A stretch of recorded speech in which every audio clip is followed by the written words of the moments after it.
আমি বলেছিলাম যে ঢাকা বিশ্ববিদ্যালয়ে সেখানে যে ডাকসুর ভোট হলো সেই ভোটের ব্যালট পেপার ছাপানো হয়েছে, এটা গণমাধ্যমে একটা নিউজ, তার উপরে আমি এটা বক্তব্য রেখেছি গতকালকে। যিনি চিফ রিটার্নিং অফিসার ঢাকা বিশ্ববিদ্যালয়ের, তিনি বললেন যে ওটা কি নিষিদ্ধ পল্লী, যে ওখানে করা যাবে না। এটা তো ডাকসু, বাংলাদেশের সর্বোচ্চ বিদ্যালয়, এটা তো হোটেল মালিক সমিতির নির্বাচন নয়, এটা ডাকসু নির্বাচন। ডাকসু নির্বাচনের ব্যালট পেপার যেখানে প্রতিনিয়ত ছাত্রছাত্রীরা আপনার কি বলে ফটোস্টেট কপি করছে, বিভিন্ন বই থেকে বই কিনছে, এবং প্রতি সময়ে ছাত্রদের সমাগম হচ্ছে নীলক্ষেতে। এখানে এমন কোনো খুব নামি দামি প্রেস আছে বলেও আমার ধারণা নাই, থাকতে পারে ভিতরে কোনো প্রেস টেস থাকতে পারে ছোটখাটো, কিন্তু এখান থেকে যদি হয় সবসময় তো ছাত্রদের চোখের মধ্যে এই জিনিসটা হচ্ছে। ডাকসু নির্বাচনের ব্যালট পেপার হতে পারে যে কোনো একেবারে গোপনীয় সরকারি কোনো সংস্থা থেকে, সেটা হতে পারে যেমন বিজি প্রেস আছে বা অন্য যে কোনো জায়গা থেকে।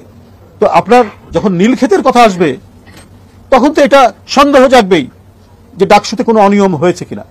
কিন্তু চিফ রিটার্নিং অফিসার যে ধরনের কথা বলেছেন, এটা একেবারে দোসরদের মতো কথা। আওয়ামী দোসররা যেমন ভাবে কথা বলেন, তিনি সেই কথারই প্রতিধ্বনি করেছেন তার এই বক্তব্যের মধ্যে দিয়ে। এটা একটা রুচিশীল কথা হলো নাকি একটা বিশ্ববিদ্যালয়ের অধ্যাপকের?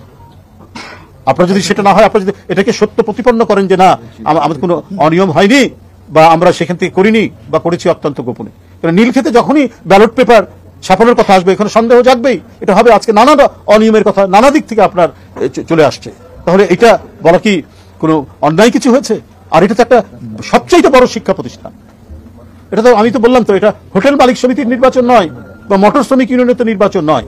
সেখানেও তারা অনেক সাবধানতা অবলম্বন করে, অনেক গোপনীয়তা তারা অবলম্বন করে ব্যালট পেপার ছাপানো সবার ইয়ের ক্ষেত্রে। আর ডাকসু নির্বাচনের ব্যালট পেপার ছাপানো হবে, তার বিরুদ্ধে প্রতিবাদ করা যাবে না, এটা বলা যাবে না। চিফ রিটার্নিং অফিসার একটা বাজে কথা বলে সেটার উপর উনি উত্তর দিচ্ছেন। তো কতখানি ডেটোরেট করেছে বিশ্ববিদ্যালয়ের প্রশাসন।